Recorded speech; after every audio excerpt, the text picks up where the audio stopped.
Hello friends, ओम श्री गणेशाय नमः। जय श्री कृष्ण। आप सभी का स्वागत है आपकी अपनी यूट्यूब चैनल पर। फ्रेंड्स, आज हम आपको इस वीडियो में बताने जा रहे हैं साल 2022 की पाप मोचनी एकादशी का शुभ मुहूर्त, पूजा विधि, व्रत कथा, व्रत पारण का समय, महत्व और पाप मोचनी एकादशी के दिन किए जाने वाले अचूक उपाय के बारे में।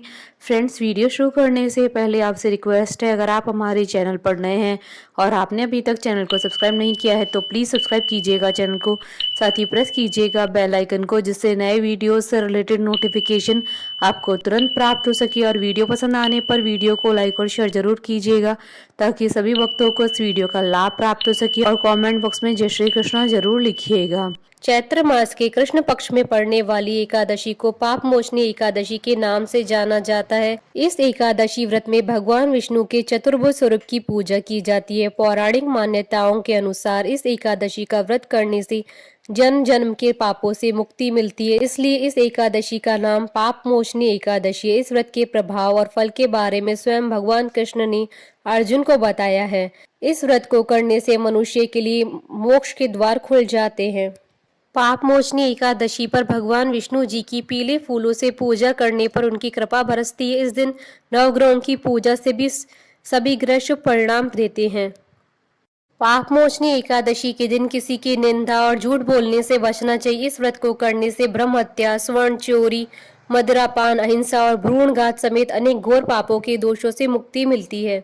धार्मिक मान्यता के अनुसार पाप मोचनी एकादशी का व्रत करने वालों को सहस्त्र अर्थात 1000 गायों के दान का फल प्राप्त होता है। इस दिन व्रत करने से भक्तों को बड़े से बड़े यज्ञों के समान फल भी प्राप्त होता है। फ्रेंड्स, अब आइए जानते हैं पापान मोचनी एकादशी के शुभ मुहूर्त के बारे में। हिंदू पंचांग के अनुसार इस बार पापान मोचनी एकादशी 28 मार्च 2022 सोमवार के दिन है।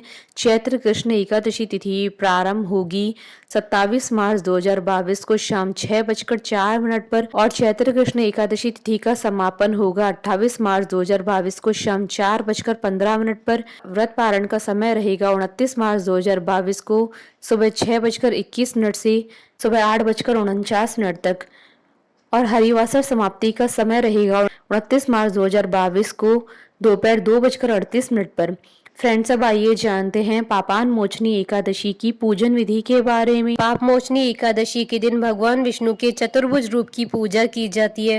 व्रत दशमी तिथि से ही शुरू हो जाता है। उस दिन एक बार सात्विक भोजन करें और मन में किसी भी प्रकार के दुर्विचार को आने न दें और भगवान श्री विष्णु की प्रार्थना करें। एकादशी के दिन प्रातः काल स्नान करके षडोपचार सहित विष्णु जी की पूजा करें।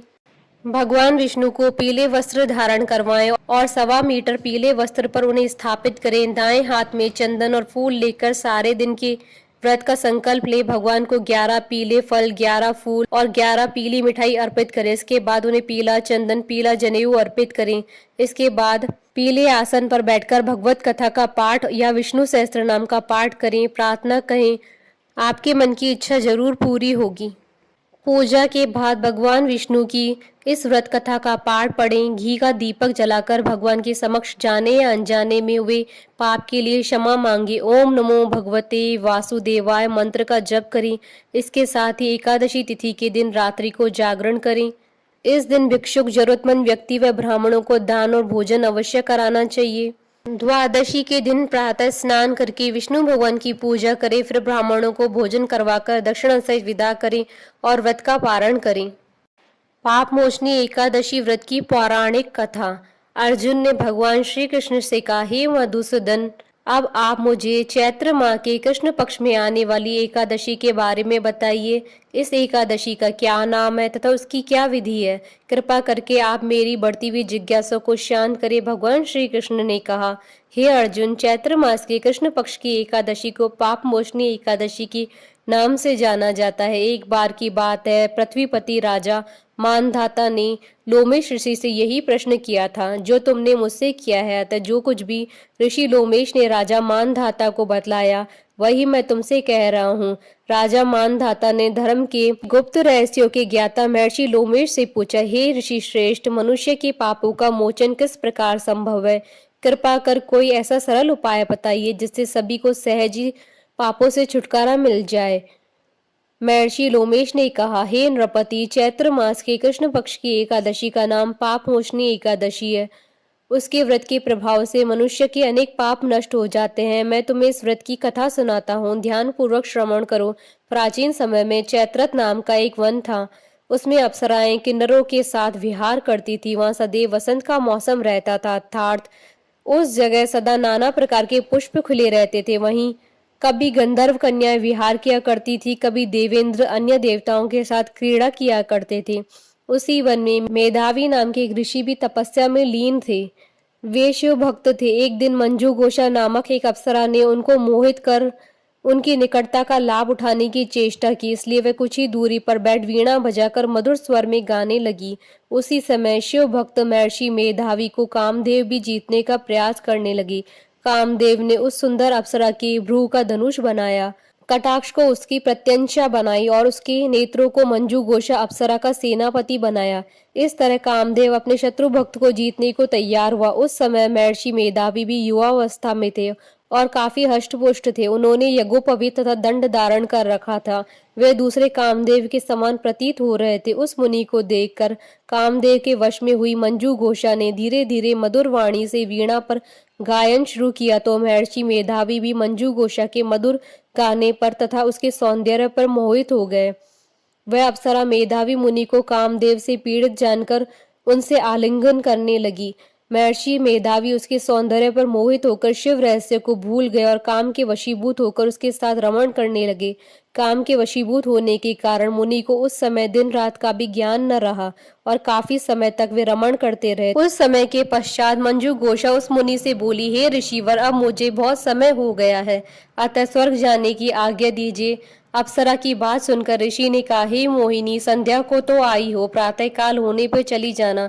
ऋषि के ऐसे वचनों को सुनकर अप्सरा उसके साथ रमण करने लगी। इसी प्रकार दोनों ने साथ साथ बहुत समय बिताया।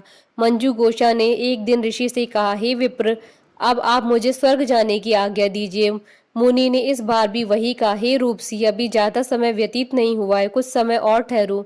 मुनि की बात सुन अप्सरा ने कहा, हे ऋषिवर, आपकी रात तो बहुत लंबी है, आप स्वयं ही सोचिए कि मुझे आपके पास आए कितना समय हो गया है, अब और ज्यादा समय तक ठहरना क्या उचित है। अप्सरा की बात सुनकर मुनि को समय का बोध हुआ। वह गंभीरता पूर्वक विचार करने लगा। जब उन्हें समय का ज्ञान हुआ कि उन्हें रमण करते हुए 57 वर्ष व्यतीत हो चुके हैं, तो उस अप्सरा को वह काल का रूप समझने लगा। इतना ज्यादा समय भोग विलास में व्यर्थ चला जाने पर उन्हें बड़ा क्रोध आया।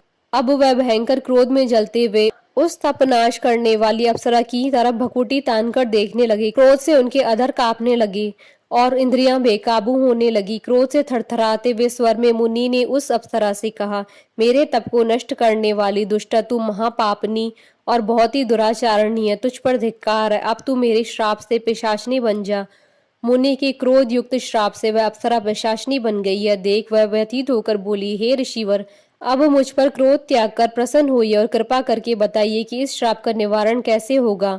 विद्वानों ने कहा है कि साधुओं की संगत अच्छा फल देने वाली होती और आपके साथ तो मेरे बहुत वर्ष व्यतीत हुए हैं, अतः अब आप मुझ पर प्रसन्न हो जाइए, अन्यथा लोग कहेंगे कि एक पुण्य आत्मा के साथ रहने पर भी मंजू घोषा को पिशाचनी बनना पड़ा। मंजू घोषा की बात सुनकर मुनि को अपने क्रोध पर अत्यंत ग्लानि हुई, साथ ही अपनी अपकीर्ति का भय भी हुआ। अतः पिशाचनी मंजू घोषा से मुनि ने कहा, तूने मेरा बड़ा बुरा किया है, किंतु फिर भी मैं तुझे इस श्राप से मुक्ति का उपाय बतलाता हूँ। चैत्र मास के कृष्ण पक्ष की जो एकादशी है उसका नाम पाप मोचनी एकादशी है। उस एकादशी का उपवास करने से तेरी पिशाचनी की देह से मुक्ति हो जाएगी।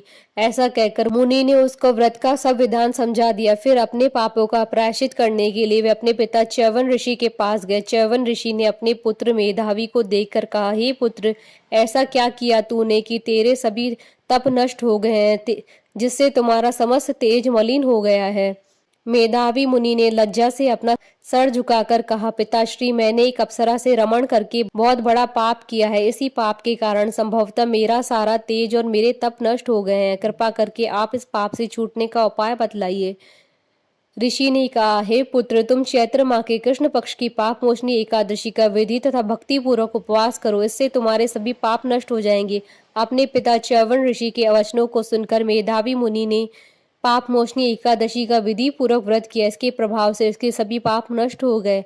मंजू घोषा अप्सरा भी पाप मोचनी एकादशी का उपवास करने से पिशाचिनी की देह से छूट गई और पुनः अपना सुंदर रूप धारण कर स्वर्ग लोक में चली गई। लोमेश मुनि ने कहा, हे राजन, इस पाप मोचनी एकादशी के प्रभाव से समस्त पाप नष्ट हो जाते हैं। इस एकादशी की कथा की श्रवण व पठन से 1000 गोदान करने का फल प्राप्त होता है। इस उपवास के करने से ब्रह्म हत्या करने वाले, स्वर्ण चुराने वाले, मद्यपान करने वाले, अगम्य कमन करने वाले आदि भयंकर पाप भी नष्ट हो जाते हैं और अंत में स्वर्ग लोक की प्राप्ति होती है। बोलिए भगवान विष्णु जी की जय, सनातन धर्म की जय। हमारे साथ इस वीडियो में अंत तक बने रहने के लिए आपका धन्यवाद। ओम श्री गणेशाय नमः। जय श्री कृष्णा।